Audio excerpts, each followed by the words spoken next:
You have to remember like where food sensitivities come from. So it's not inherently the food's fault, right?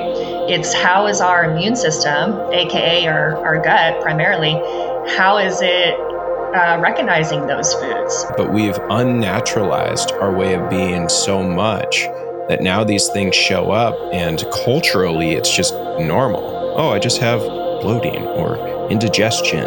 Oh, here, I'm going to take this pill. Which is kind of what the government and all these different entities try to push on us with, like the food guide pyramid or the My Plate, and telling us how we're supposed to eat. And when's the last time you went to a doctor and were able to actually have a connection with them outside of here's a prescription, right? Go away and then come back only if there's a big problem. Especially because they have been so frustrated or told, a line of bullshit, right? That and no one is taking the time to talk with them, to support them, to hear their story, and be a partner. Hello, beautiful souls. I have a wonderful, wonderful guest for you today. We have Gabrielle Grandell, aka the Gut Goddess. Welcome, Gabrielle. Hey, everybody. I'm glad to be here. Thank you for having me, Tyler. Thank you. Thank you so much. Today, we're going to talk about something very important, right? We talk about a lot of spiritual topics, but today we're actually going to go diving into the inside, into the first brain, right? Inside the gut. So, Gabrielle, do you want to give us a little bit of context of where your information came from, maybe what your personal connection is with the gut biome? Yeah, so I went to school to be a dietitian when I finally figured out what I wanted to do. So I got into nutrition and started kind of studying that, and I worked in clinical nutrition for a couple of years, and then I found functional nutrition, functional medicine. And we can talk about what that means, as I get that question a lot. But I started to discover through practice and working with different clients and in my own research that, you really can't be well if your gut's not well. It's kind of the epicenter of so much of, our health, right? So much of our immunity resides there, like over, 70% of our immunity is in the lining of our GI tract. Over 70%? Mm-hmm. Wow. Yeah, it was really fascinating. It's the tube from our mouth to our anus, right? It's the only system that's exposed to the outside, if you think about all the other organs and things like that. So I learned that there was a high connection there. And then over time, I also learned that we make so many neurotransmitters, so there's like serotonin and a lot of our feel good chemicals. Yeah, I saw your shirt. That's pretty rad. And we make a lot of those there, all the same ones that we make in the brain, we make in the gut, but in a much higher quantity. So it has everything to do with our mental health and our mood as well. And then, of course, so much, the digestion and the absorption of nutrients, that all takes place there. So like I say, we can't be well if our gut's not well. And I started to think, and learn that that people don't even have to have GI symptoms, like classic GI symptoms like bloating or constipation or whatever. They can feel totally fine in that area, but have other symptoms like, again, mental health stuff or allergies or, skin eruptions or hormonal imbalances, etc. And when we look at their gut microbiome, we see that, that's off. It has a lot of areas of opportunity. When you go after that and address that, everything gets better. How do you begin with somebody in their journey? Is it symptomatic at first? I'm experiencing, XYZ challenge, irritable bowel syndrome, for example, or something like that. Yeah. So people come to me, because I don't take insurance, so I'm not in that world. I feel like my population of people is those that haven't got support through conventional medicine, because conventional medicine doesn't look at nutrition and lifestyle too much. Right. And So ironic. the understatement of the year, right? Um, but they don't. And so, I sort of get people that have exhausted all those other possibilities. And then they come to me as kind of a last ditch effort. I do have some people that are interested in, prevention, and they take a proactive approach to their health and they just want to optimize their health. But many people are coming to functional medicine and functional nutrition because, like I said, no one's looking at what they're doing every day, and that's what I help people with. So, but yeah, specifically, my wheelhouse is digestive disorders and concerns, gut health stuff, and then autoimmune conditions as well. But I see people for weight loss and hormonal imbalances and skin things and all that stuff. A lot of people that come have kind of a myriad of symptoms going on. And what would be the cause behind that? What is the root of that myriad of symptoms? Yeah, I'm glad you asked that, because that's the whole premise of functional medicine and functional nutrition that makes it different than Western medicine is figuring out why. Why did the body lose function? Right? I believe that we were all born, unless you have some kind of, genetic abnormality, or, you're born without a certain organ or something like that. Most of us are born, really pretty perfect, and we have that inherent, divinity. And it's just over time, the things that we expose ourselves to, the things that we're eating, the things that we're coming in contact with, whether that's things in our, environment or things we're watching or listening to, all that stuff influences the dysfunction in our body, and then causes these symptoms. And these symptoms are like, I believe they're like messengers, to tell us that something's off. And then it's my job and other functional medicine, practitioners to investigate, kind of like, detective, right? Why did this happen?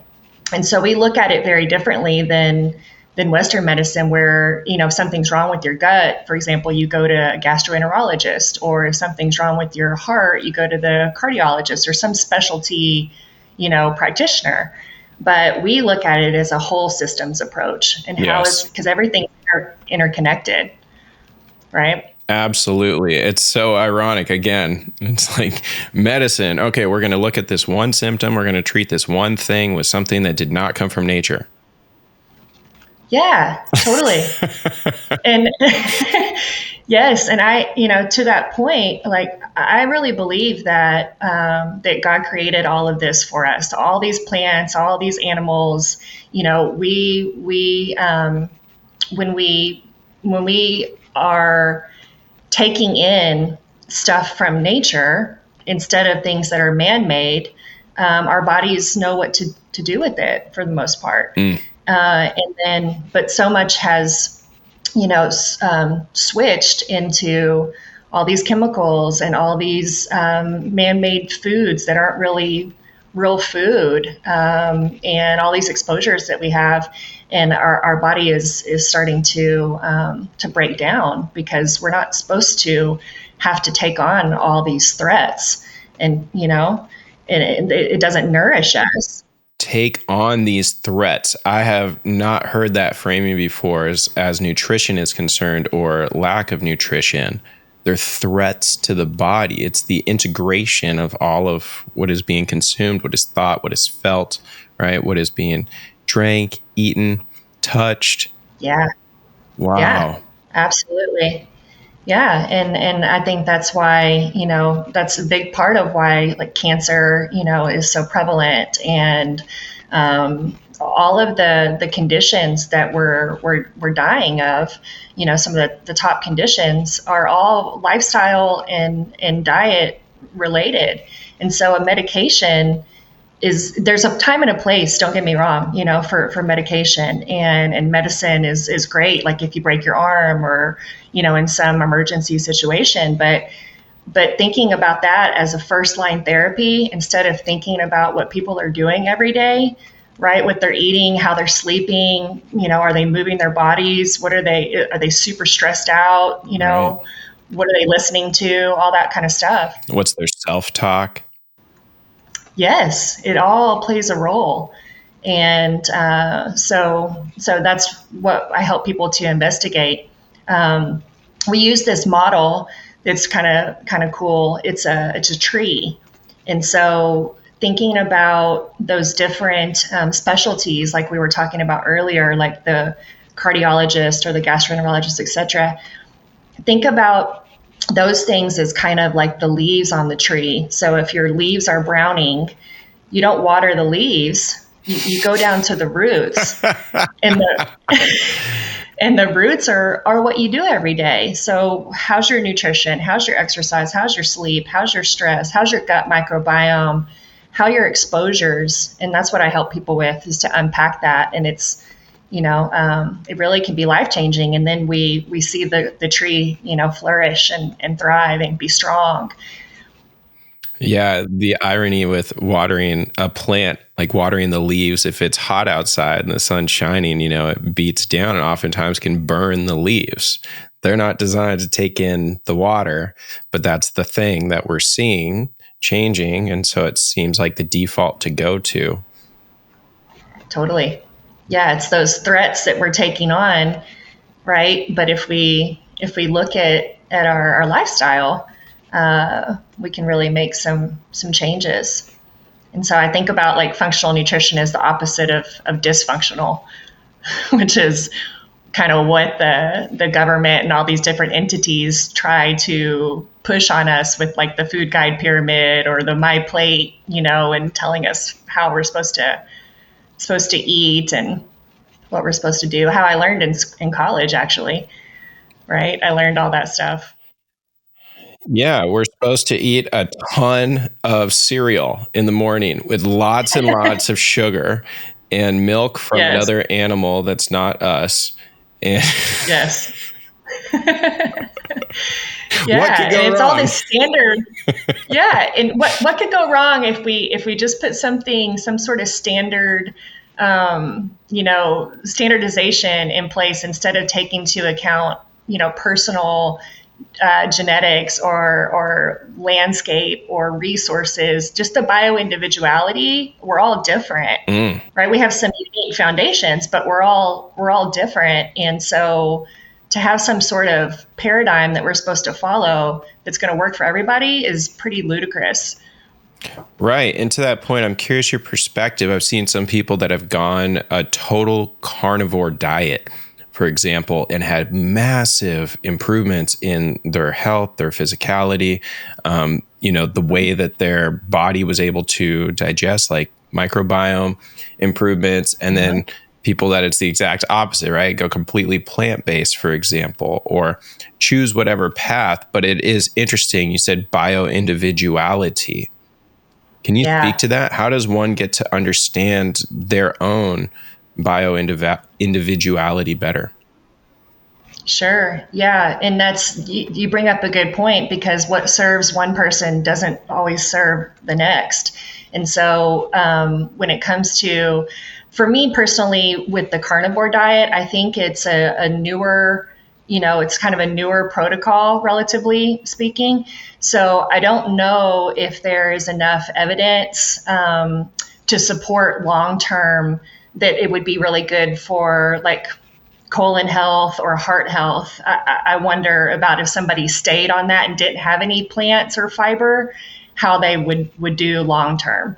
But in the short term, I think that all these things can work, just depending on what's going on with that person. So a lot of times what I see from a carnivore perspective, because I have had clients that have come to me on that diet or want to want to experiment with that, and they do get better in their symptoms. And I think the reason for that, a lot of times, or at least with these folks, is that they had bacterial overgrowth, right? So they had an imbalance in their friendly and not bacteria in their gut.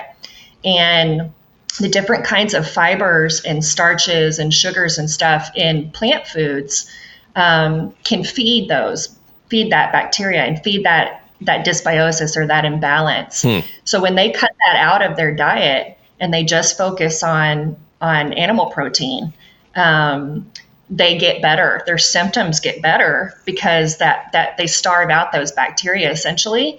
And then they're still getting the good protein that we need and the good, fatty acids and the things that come from animal protein that we can't get as much from plant, right? Mm-hmm. And that's why they improve. And then on the opposite end of the spectrum, like with, people that go vegan or people that go plant-based, possibly they improve. And what I've seen is that they improve because they're getting more a wide spectrum of nutrients like vitamins and minerals and fiber and things they didn't have before. And then, so that's a rush to a flood of those things to the body. And then they also, they might not have been able to actually break down their protein that they were eating because they didn't have enough digestive function ability to do it. And so they suffered when they would eat meat. They would get really bloated or really full or whatever it was, right? They would get constipated or something. And so then adding in this helped them, immensely. But I personally believe that having a good combination of high quality animal protein and high quality plants is really long term the best scenario. And I think we were created to have both. It makes sense. Just look at our teeth. Exactly. Yeah. Right. We don't have these for nothing. Back here. Yes. Totally. The sharp ones up front. Yeah. And then, so how can people discover that on their own? How can they find that out? It can be through experimentation and, doing elimination diets or trying different protocols on for size. And then I also do a lot of testing on people to investigate what's going on in the gut microbiome or what are their nutrient needs. What are the styles of tests that you're able to run? Mm-hmm. The gamut. So mostly I run stool tests because there's a lot of, we can get a real comprehensive picture of what's going on there. But then I also run blood tests and urine tests sometimes, saliva tests sometimes, but primarily blood and stool. And what is it that you're looking for? What are the markers? What are the different attributes that you're measuring? Yeah, with the stool test, because I am the gut goddess, so that's what I focus on a lot is the gut microbiome. So with that stool test, what I can see is how are they performing from a digestive function standpoint. How's their pancreas? How's their gallbladder? How's their liver?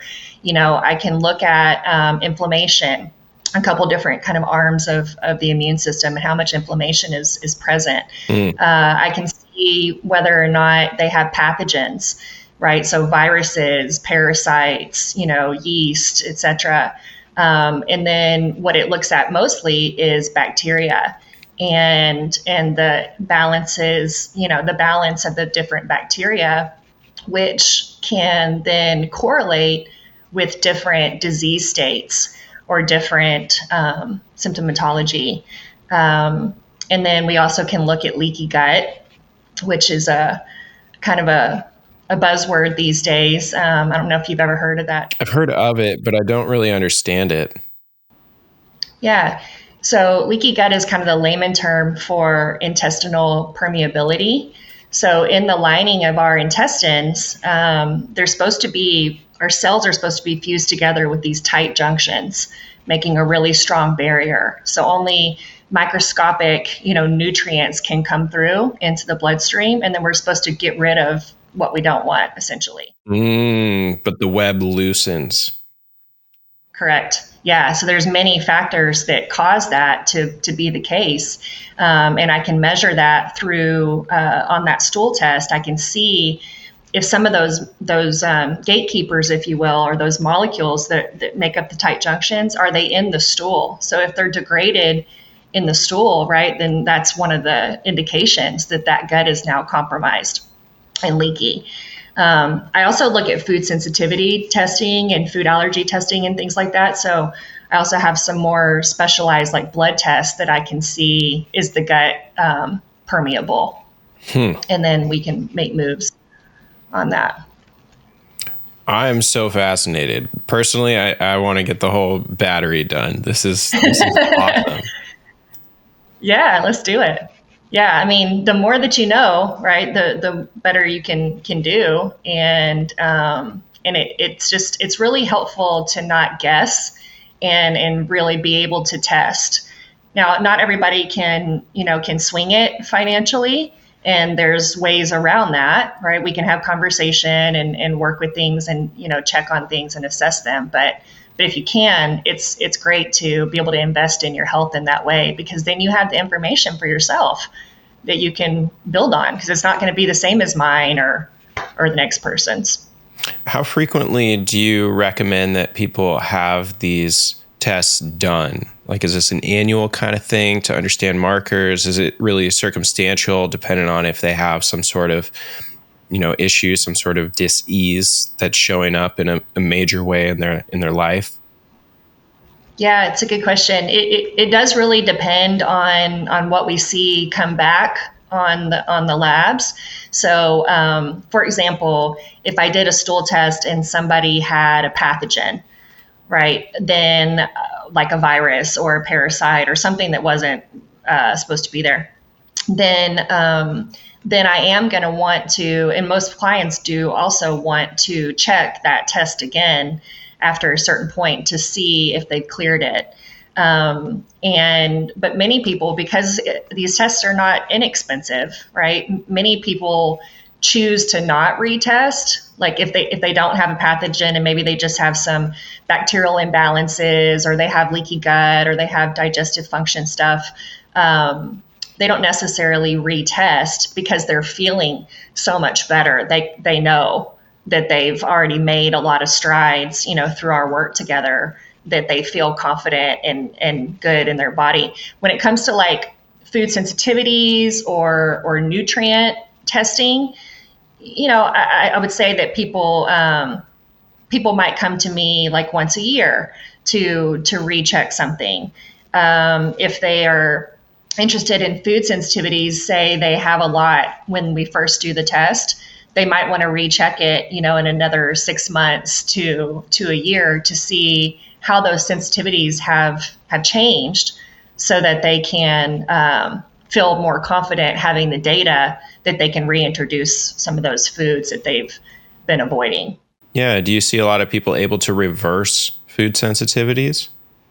Totally. Yeah, that's the name of the game. So it's really we have to remember like where food sensitivities come from. So it's not inherently the food's fault, right? It's how is our immune system, aka our gut primarily, how is it recognizing those foods? And so if we have issues again with like leaky gut or digestive function or whatever, that's what drives the immune system to see that as a threat and create antibodies and things against it. So there's value in knowing that information, because then you can avoid those foods and then do the underlying repair work in the gut with supplements and lifestyle and nutrition. And then the name of the game is to try to have more food choices, not less. But it can be therapeutic to calm everything down, in the meantime, by removing those. And then, yes, we try to reintroduce them back in. And most people can tolerate things later on. Wow. I was just feeling so I have a sensitivity to peanuts and to dairy. And the more that I've removed those from what I consume, the better that I feel overall. Right. And now if I eat like peanut butter, for example, I can have almond butter all day long. But if I eat peanut butter, I know real quick. Yeah. So you just kind of did that. on your own? You just did sort of an elimination diet. You never really did any testing to confirm that? I did genetic testing actually, Okay. probably back in 2019 or 2020. And it showed markers for potential sensitivity there. And I used that as a piece of information to then, incorporate into my experience. And it's a vast improvement. Like I can eat cheese, I can have yogurt, but if I eat a lot of it, I notice, Yeah. Yeah. And that's another interesting thing about food sensitivities is that they can be dose dependent. And so you could have, a tablespoon of yogurt and be okay. But if you had 3 tablespoons, maybe not. And everybody's a little bit different. So yeah, it's really just about the environment in the gut and the immune system and getting that in a better place. And then most of the time, people can reintroduce those things. If they have a full blown allergy, I don't often see those reverse unless they're children or younger. And then sometimes they have the potential, or if they do a whole lot of work, they might be able to reverse it. But if it's a full blown allergy, which is just a different sort of immune response. Right. It's more of a catastrophic immune response, right? It's more acute. Acute. Right. So you're going to, not every time, but most of the time, you're going to feel it pretty quickly. And where the sensitivities are more delayed, they're more chronic. And so you might eat something and then you wouldn't experience the symptom for 7 to 9 days, et cetera, after you ate the food. There can be that kind of lag time? Totally. Yeah, even longer, actually. So, Whoa. So it's hard to say, right? Where did my headache or my bloating or whatever come from what I ate last week? I don't know. Wow. That's actually a really important piece of information. I was unaware that there could be that degree of lag time, because I heard things growing up that, meat takes like 2 days to digest, right? And it's so funny. These things just get said. And I didn't research it. I just kind of like took that in. Oh, that makes sense. But no, that doesn't make sense. You described it as an environment, as an ecosystem. And I actually had a visual of the entire globe, like feeling into our gut biome as Earth and seeing all of the different plants and animals and how they're symbiotic. And sometimes they're not, right? And are things in balance? Are they out of balance? So we have this entire world that lives inside of us and are perpetually adding to, like, what am I adding to this environment? Am I adding things that are supportive? Like, to tie it back to the beginning, you mentioned specifically with carnivore or going vegan, that it could actually starve out some of the bacteria that was having, an antagonistic relationship. That's fascinating. But then there would be a point where it's like a bell curve. And then now, okay, we've starved it out. But if we're not supporting it with the biodiversity that's needed, then the nutrients aren't in the soil for the tree to grow, AKA us, our bodies. Totally. Yeah. And it's like that. It's our terrain. I mean, so you said it, beautifully, right? There's a lot of ways you can think about it, but absolutely that, you can think about it as the soil and the roots. And are we putting things in that are helping diversify the soil and letting things bloom and flourish and grow? Or are we putting things in there that are going to create weeds and, dead soil, I guess. So I've got my coffee right here, right? Yeah. I mean, yeah. Come on, just speak to it. I mean, what do you want to know? What's your take? I mean, the perpetual caffeine consumption, for example, coffee is connected in so many different cultural ways now. It's just a pastime to drink coffee. Wake up, drink coffee. What is your take on that? Is there a thesis that holds for all people, or is it really person to person dependent? Mm-hmm. I think when it comes to any question about nutrition, my answer will always be, it depends. But what I would say is that coffee specifically, right, take out the caffeine element of things and how that influences our nervous system and whatnot. But the coffee itself, I think there can be some benefit to it, from an antioxidant standpoint, right? And I'll also say that it can cause other digestive, concerns, right? Like heartburn, for one, or motility issues. What's motility? Like the migrating motor complex, like how fast or slow you're going to move food and debris and bacteria through the gastrointestinal tract. Does it cause constipation or diarrhea, like that kind of thing? And that's the freeway. So do we have a smooth, right? Like an accurate amount of cars based on the bandwidth of this freeway?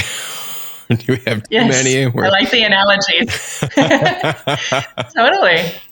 Yeah. So like if people come to me with heartburn, let's say, that's one of the things that I might ask them to give up for a bit, to see if they can make some improvement. And then also on the caffeine standpoint, anything that's going to rev up our nervous system and our stress response can be detrimental to some people because they're already so in that sympathetic overdrive, right? They're already sending all the blood flow and nutrients and energy to the extremities because they're so stressed out, and that shuts the gut down, right? It shuts that parasympathetic arm, the rest and digest. Bulletproof Coffee, one of the things that they were doing was testing for mold in the beans. And so, I drink organic, but back in the day, we didn't need organic. Everything was organic, right? Now we've just gotten so chemicalized and factory farmed XYZ, package it as a product that has the highest profit margin, lowest nutrient density. It can be very difficult to navigate this landscape. What I feel like might actually be good or positive for my body, for the world, for every community that it's supporting, I may or may not be accurate with that. What would you suggest there? How would somebody get a little bit more insight into what's holistically good for them and for the world? Yeah, I think that's a good point that I wasn't considering when we were talking about all those other aspects. That coffee is really one of the main foods or drinks that you think about that have the mold exposure because of how they're processed and things like that. So yes, getting organic is a good way to go.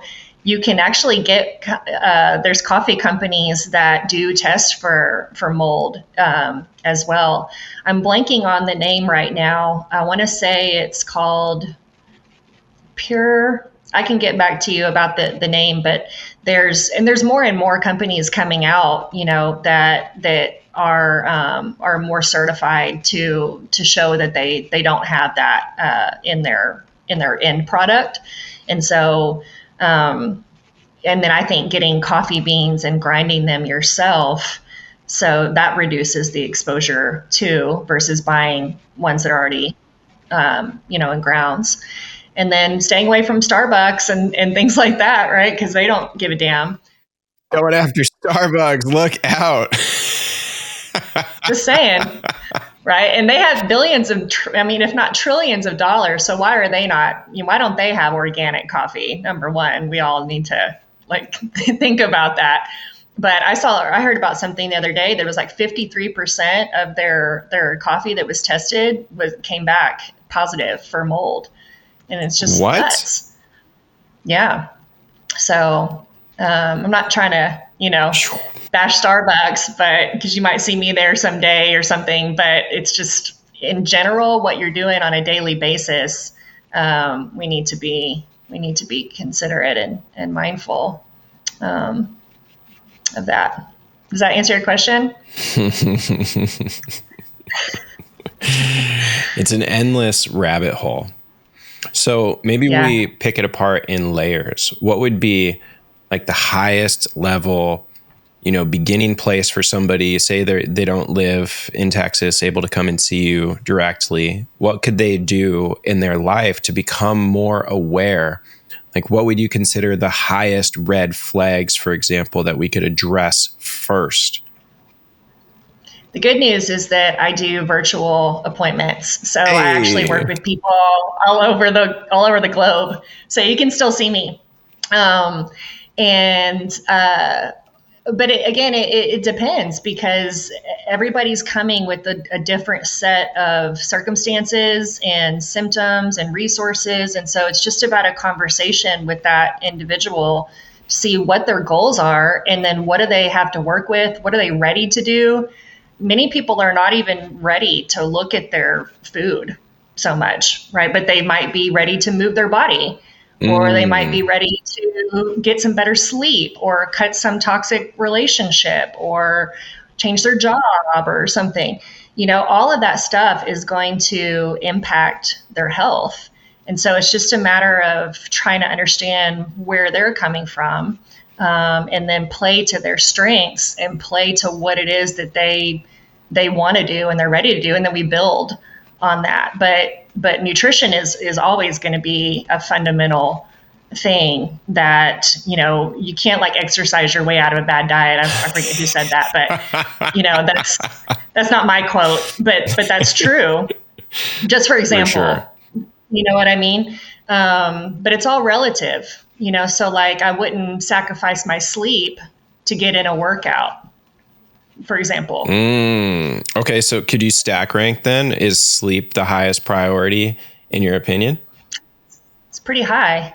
It just comes back to those roots of the tree. So there's so many different things that impact our life on a daily basis. Nutrition is always going to be, fundamental. Like, even if you're exercising and sleeping and you've got a stress-free life, let's say, in other terms, but you're not eating anything nutritious, you're not nourishing your body, you're not going to be well. Right. I don't believe that could happen. But if you made some moves to eat some more vegetables, let's say, or you cut your fast food and you ate some more whole real life food for at least one of your meals or something, and then you were trying to get your sleep on point, let's say, you're going to be so much better off. So I just think it comes back to that individuality, and what does that person really need, and what are they struggling with primarily, and then I can coach them and help them from that standpoint. I don't think it's super valuable to say like, this is really good and this is really bad, or this is the number one and this is the number two, because what works for me doesn't work for you all the time. For sure. And I mean, what I keep hearing from these people that are longevity experts and really focused on that, it's like, you just can't ignore the basics. Sleep, most important thing, right? But, hey, super important. Yeah. Sleep, what we actually eat, right? Water, and exercise. Huge. Yes. We can't get around those building blocks. They are the core of the foundation. Everything else would stack on top of that. Does that fit for you too? I think I would agree with that. Like, who we are as human beings, our tissues, our organs, our cells, the way our systems work off of those basics. So if you don't have those things in place, you're not going to get very far. But then, thinking about like stress and all the ways that can impact us, I would say, I would say that's true. Like, those kind of things are foundational, and then we don't want to dismiss the other, but we have to have those things in place, and then we can actually do better with the stress and the threats and things that come our way, because we've built a stronger core. The tissues show the issues. Ooh, yeah, that's a good one. Totally. That's so interesting. When I when I look at my internal environment, right, it's so easy to get caught up being a human doing, not necessarily a human being, right? And so to slow down and just observe, it feels like that's the first step, is just get an accurate picture. What is my actual life looking like right now? How much sleep am I really getting? Right? Yeah. How much water am I drinking? That for me, that's huge. I know we were talking about this. My lips feel chapped, and it's like, okay, hello. That means drink more water, dude. Might need a little hydration, or, or some nutrients that can help to make the skin more supple. Totally. It's a messenger. It's telling you. And if you can stop, to your point, awareness, what do they say awareness is the first step, understanding that something's off, and then you can do something about it. But if you don't take the time to be with yourself and investigate, am I sleeping 4 hours a night, or did I eat a vegetable today? Did I drink any water? Right? That kind of stuff. If you don't take the time to understand that, then your life is gonna reflect that, and the way you feel is gonna reflect that. And no one can help unless you really know what's going on. Yeah. Self-honesty. Wow. Mm-hmm. And we all, it's all a journey. It's all something that we're working on. Sometimes it's tough to look in the mirror and really see, who am I? How do I show up in the world? What am I doing? Right? Very But true. it serves us to do that. Yeah. And it doesn't matter if I look in the mirror or not. My body's telling me. It's screaming at the top of its ability to scream, giving me information and feedback on a consistent basis. Right? Am I listening or am I ignoring? Good point. Yeah. Always trying to listen to your body, and seeing it as an opportunity versus seeing it as my body's going against me. Right? Like I have, clients that feel like they're eating healthfully, that they're moving their body, they're getting their sleep, they're doing all this stuff, and they've been doing it for a long time, but yet, the weight is stagnant, or yet they still have pain, or why do they have, XYZ going on? So, and they think their body is betraying them. And that's, I always try to remind them and remind myself, that's not it at all.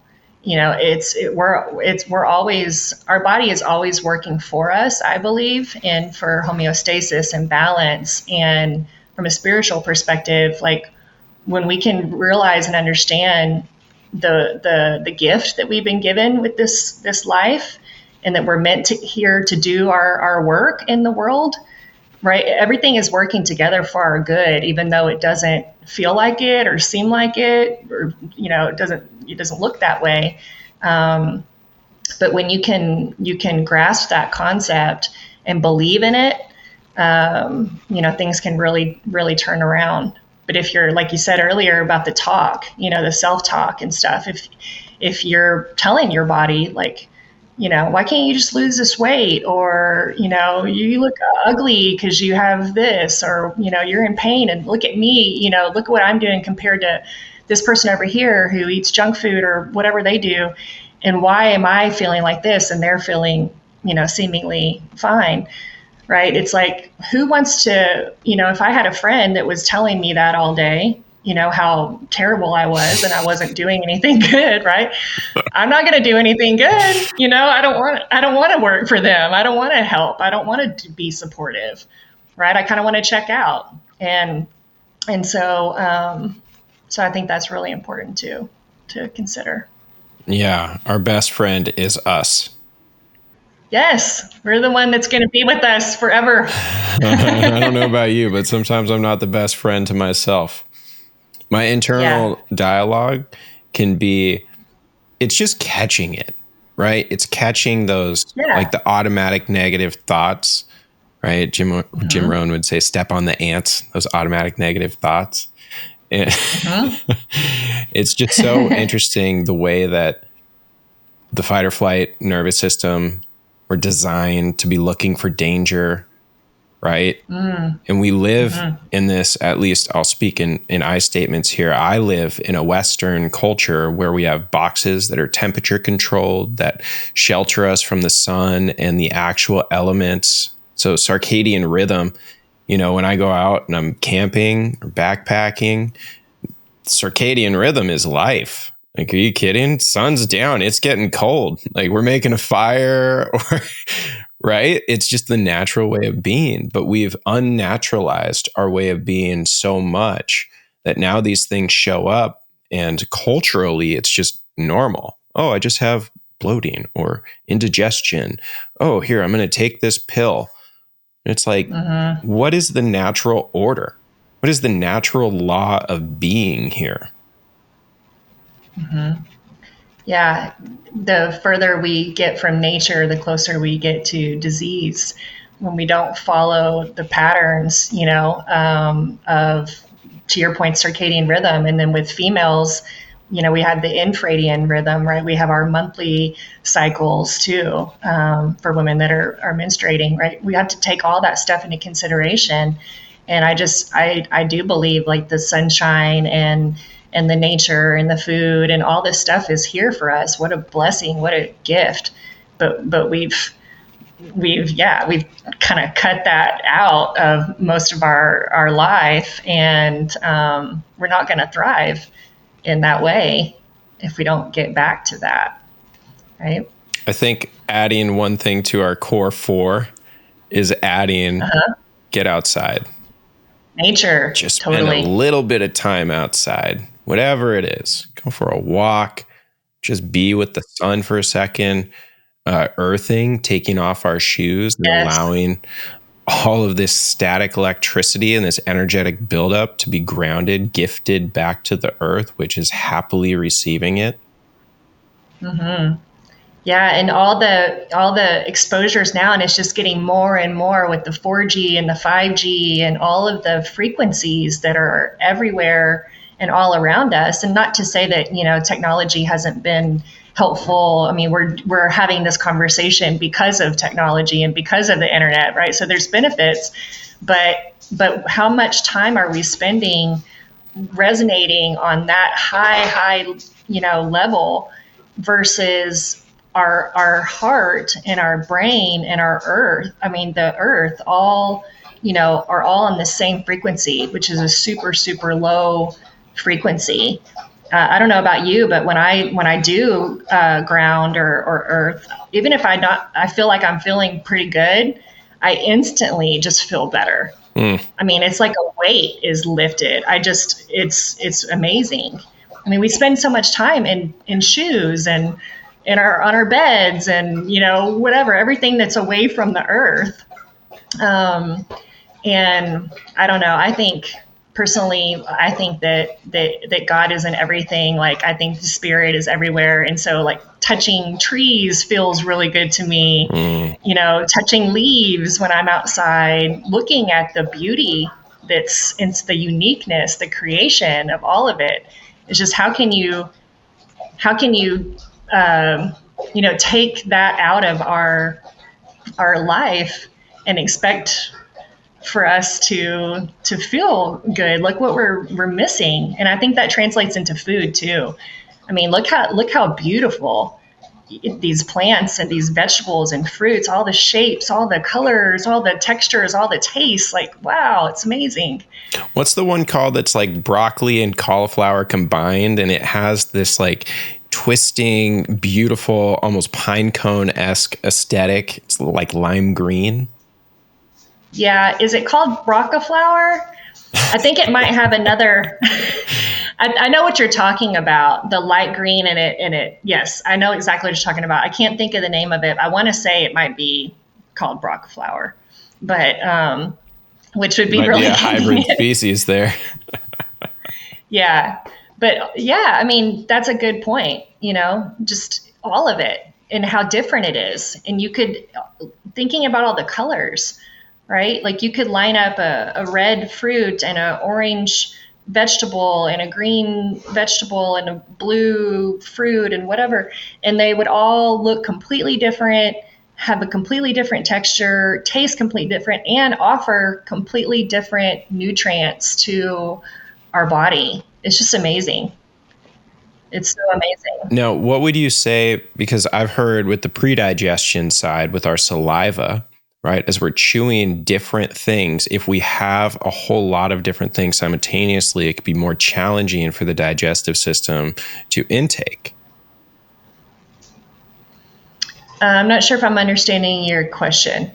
So, if I'm eating just blueberries and I'm eating them slowly and I'm chewing a lot, the predigestion from the saliva, right, it's sending signals down to the gut biome, right? This is my layman's understanding.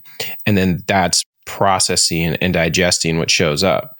So if I actually have like a Thanksgiving meal, which has maybe 50 different items and ingredients in there, it's actually harder for that pre-digestive system to trigger accurate information to be able to digest. And so that's one of the theories that I thought behind courses, right? To start with the salad, for example, start with the greens, get that fiber, and then slowly, and then we introduce another dish. Is that where that lineage comes from? Maybe? Uh, I don't know. I would say that digestion really actually starts with the up here. It really starts with what state of mind we're in, and the nervous system, right? But then secondarily would be the saliva and the mastication from chewing. So yes, if you had a lot of different textures and different types of macronutrients, like some meat, like protein, or different kinds of fiber, would your system have to work a little harder than it would if you were just eating one thing? I think that's true. But I also think that shouldn't persuade us away from diversity in our meals. So I'm not sure if I'm answering your question, but like, No, that's helpful. I think it's all kind of registers the same, right? Like if we can be in a place of presence, and gratitude.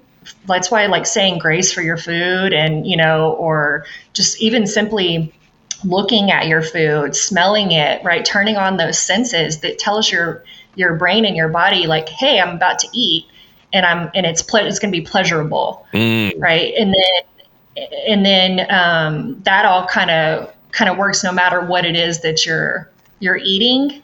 And then you start making the saliva because your body and your organs come online and they say, oh, cool, food's coming and I'm happy about it, right? Literally, we start salivating. Yes, you start salivating. And of course, certain foods, create more of that, but it all sort of works that way. And then, what happens once it gets down here also can be related to whether or not we're in a state of gratitude or presence. Are we going to make enough hydrochloric acid? Are we going to make enough enzymes? Are we going to make the things that we need to break our food down and utilize it? Or are we, stressed out? Maybe we have a negative relationship with food because we have symptoms like our stomach hurts when we eat or whatever it is. That takes away from our ability to digest things and for the organs to even know that anything's coming so they can do what they need to do. But I do think there's value like in eating a salad, for example, before a meal, for various reasons. And I think coursing can be important, but I think that's probably, I don't know this as a fact, but I think that that's probably more so related to like taste and pleasure, that kind of chefs and people sort of design things in that way just for your palate, not necessarily for your actual digestion. It's so generous. Pleasurable food experiences. Yes, we have to have that, right? Some people I've Food talked is, to don't like food. They say, I don't like food. I'm like, what? I they love don't want to eat. They food. just eat because they have to, right? I meet a lot of people like that. And that all kind of develops, again, everybody's a little bit different, has a different story, but the common theme when I meet folks like that is that they have, when they've eaten in the past, they've felt badly for whatever reason. Symptoms, they don't like that they think that they're gaining weight. Something is going on that's triggering that, now that that food is a problem, right? And so they can't even get on board with that it tastes good. They don't even really want to explore that. Right. And so they just eat simply because they have to.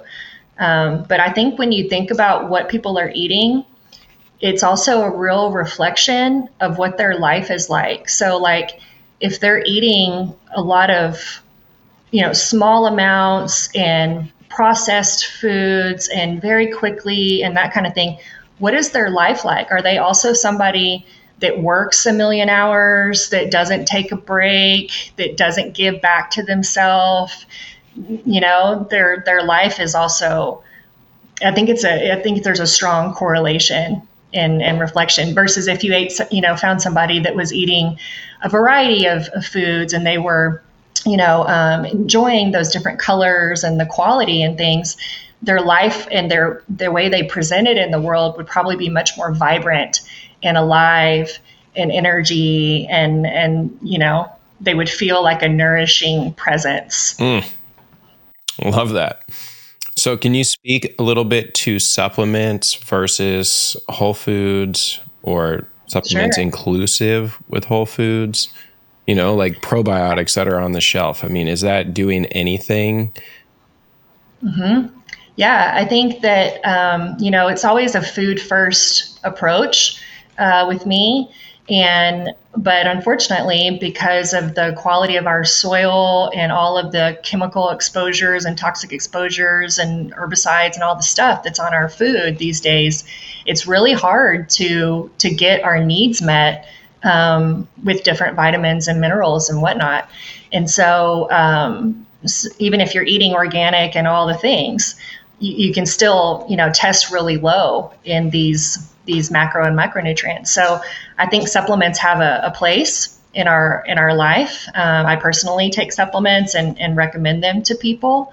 And so it's a case by case basis depending on what they need. But as far as probiotics go, yeah, I mean, I think taking probiotics can be helpful for most people. And taking of like a variety of different bacteria strains is a good practice too, to kind of try to rotate those around. Even better than that, though, would be fermented food. So things like, sauerkraut or kimchi or different kinds of yogurts, kefir, stuff like that. Kombucha. And, depending on kombucha to a less extent, because there's no fiber, there's no, like when you compare that to like sauerkraut, for example, you got the cabbage, you've got the actual fiber that feeds the bugs, that feeds the bacteria, that you're consuming all of that. Whereas the kombucha, yes, you might be consuming a strain of bacteria, but you've also got, and unfortunately they've started adding a lot more sugar, than they used to in earlier years. So the sugar is then feeding the bacteria that you don't want. So, I think kombucha is okay every now and then, but it's never going to take the place of those other kinds of fermented foods. And then also like fiber in your diet. So a variety of vegetables and fruits and nuts and seeds and beans and things like that. Even things like, green tea or other kinds of, sources like that had those polyphenols or those nutrient components that are going to feed the good bacteria and allow them to thrive and grow. sometimes we, even though we take probiotics or we eat fermented food, we might never get that particular family of bacteria might never thrive. Like especially if, we've taken a lot of antibiotics, or we were born C-section baby, some of that stuff we never get back, but we can certainly do. Could you speak to the C-section baby? Because that's now become the thing. It's over half the babies that are being born are C-section. Right. Yeah. And, that's a whole rabbit hole as to why I think there's a push for that. But from this perspective, yeah, I mean, the mother, passes so much of that flora through the vaginal canal. And so if we eliminate that, then babies are born without these different families of bacteria even present in their microbiome. Wow. And so it's, sometimes they never get them. Wow. And that's the origin has to come from the mother and actually that birthing process? Most of it does, I believe. And then, of course, it's all your exposures and all the things that we were talking about over your life that you then build different colonies of bacteria. But yeah, there is research out there that shows that, you might never get those families back, or those certain strains to be present if they weren't originally there, or if you wiped them out with antibiotics or something. So there wouldn't be a way of seeding that kind of bacteria back into the gut biome? You could try, but I don't know that everybody is successful. Wow. Okay. Now I can see why your rabbit hole on this subject might be really deep. It's more than just economics.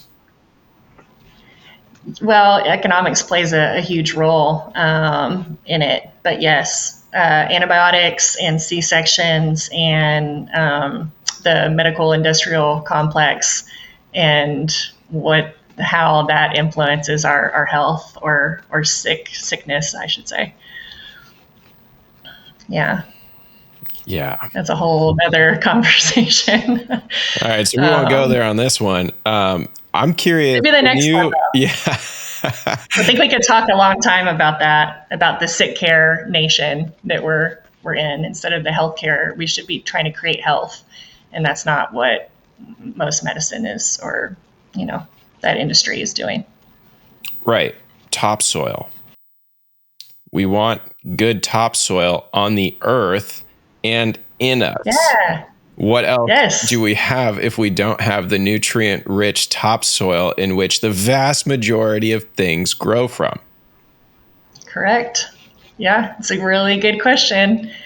And it's all about supply and demand, too. So if we don't start coming together as we the people and realizing and demanding and saying, no, we're not going to tolerate all these GMO foods. We're not going to, buy the processed crap in the drive-through or whatever it is, right? If we don't want it, it's the challenge is that we've been sort of indoctrinated, and a lot of people want things to be fast and cheap and easy.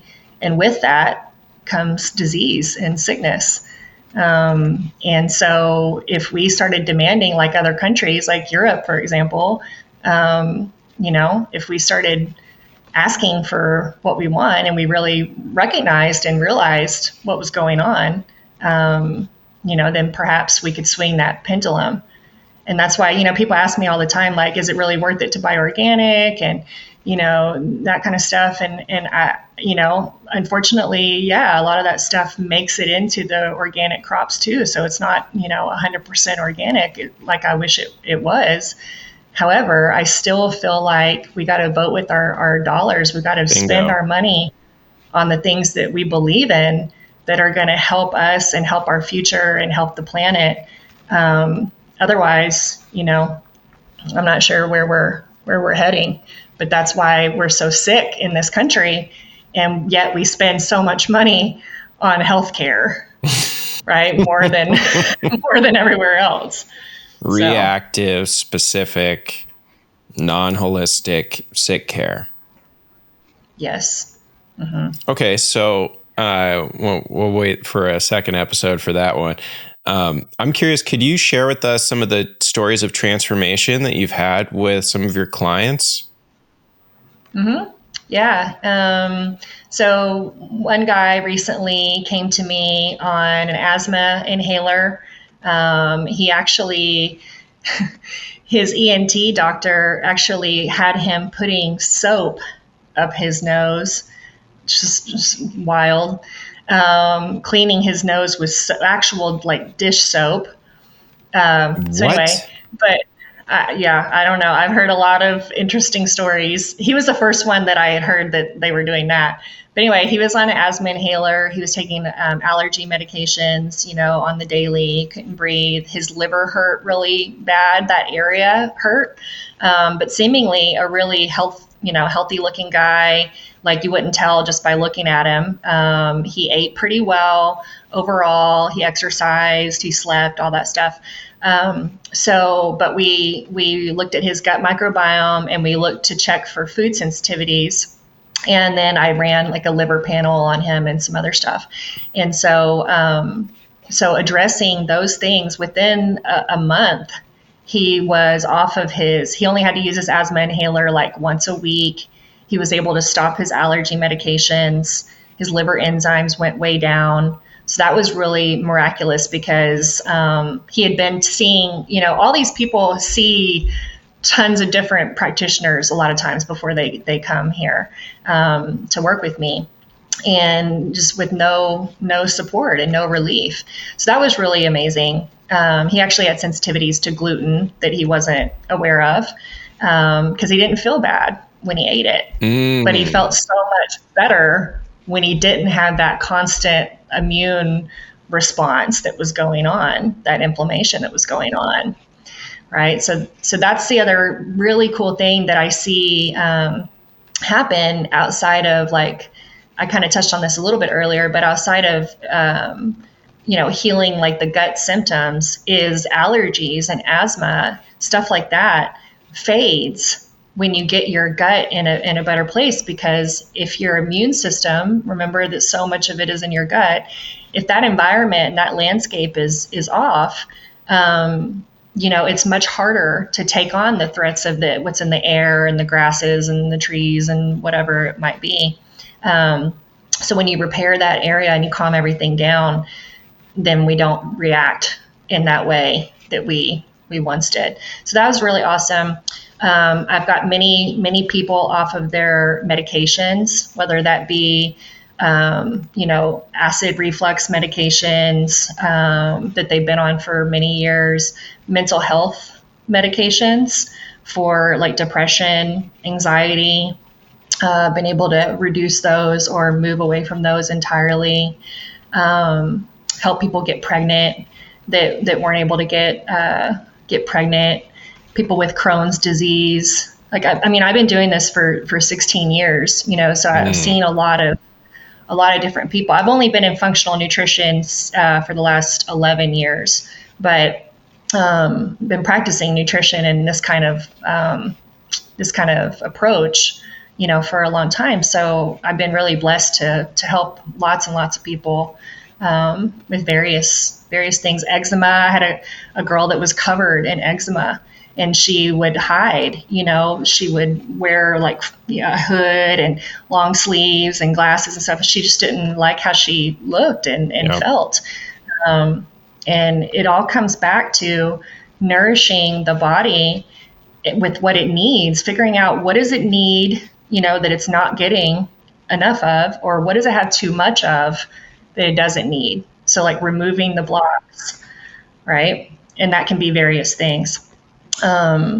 So yeah, those are some things that I love come how to mind. Casually you're bringing all this stuff up. It's just another day, person comes in and they're putting, I don't mean it to come across up their casual. Nose.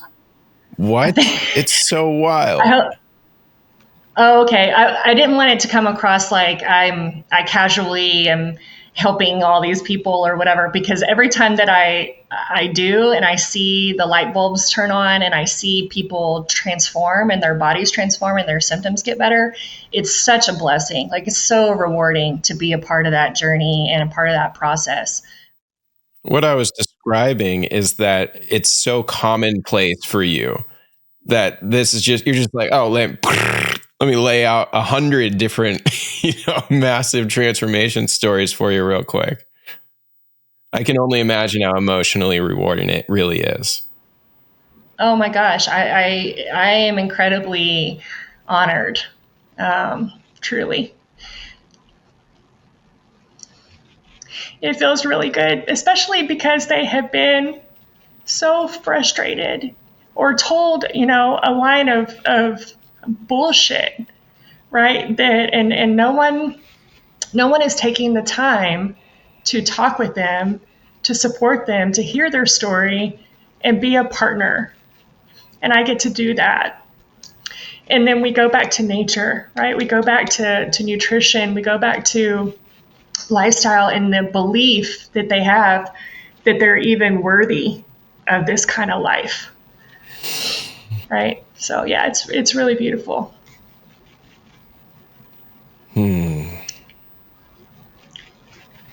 Praise God for that. And that they found me, that we found each other, right? Not that I'm the healer. Like, they all heal themselves. I just help guide them and help them see things from a different perspective, like perspective lane. Like, they come onto perspective lane, right? And they can see it differently. But in conventional medicine, no one's taking the time, And to your point, it's like, oh, this doesn't work, so here's this pill, here's this medication. Oh, that medication didn't work, so let's try another medication. Oh, that didn't work. Well, let's cut that out. We don't need that part. No, we everything is perfectly designed. We just got to figure out why it's not working like it should be. And that has everything to do with what people do and think every day. Again, I'll scream it from the rooftops. Like, lifestyle matters. It's the main thing. Yes. Yeah. Wow. Okay.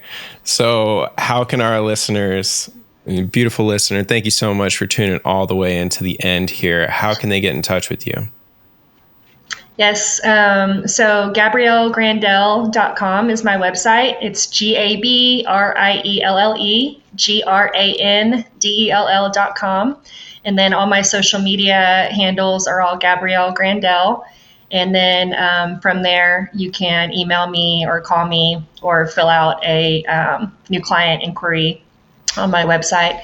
And I see people in person at my office over in North Dallas. It's a functional medicine clinic called Living Well Dallas, or I see people virtually as well.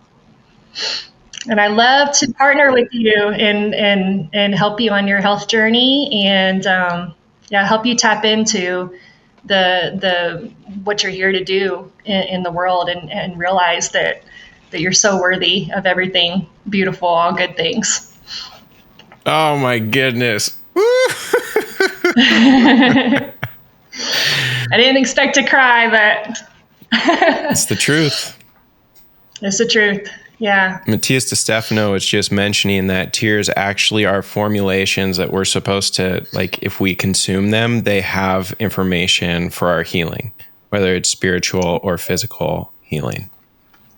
Interesting. So I should just let them flow into my mouth. And think about our culture. They're like, wipe them away. Don't show me doing that. It's supernatural. Joe Dispenza is now actually measuring. They're actually getting information about people's tears. They're doing stool samples, all this stuff, right? So that they can actually show the science of spirit, right? How we really are these mind, body, spirit complexes and get to have this incredible experience on this planet, which can be one of everything's against me. I don't like my body. Food is a challenge. I don't like what it does to me. I feel resistance all over the place. Or it can be one of ease and flow and grace and gratitude and appreciation.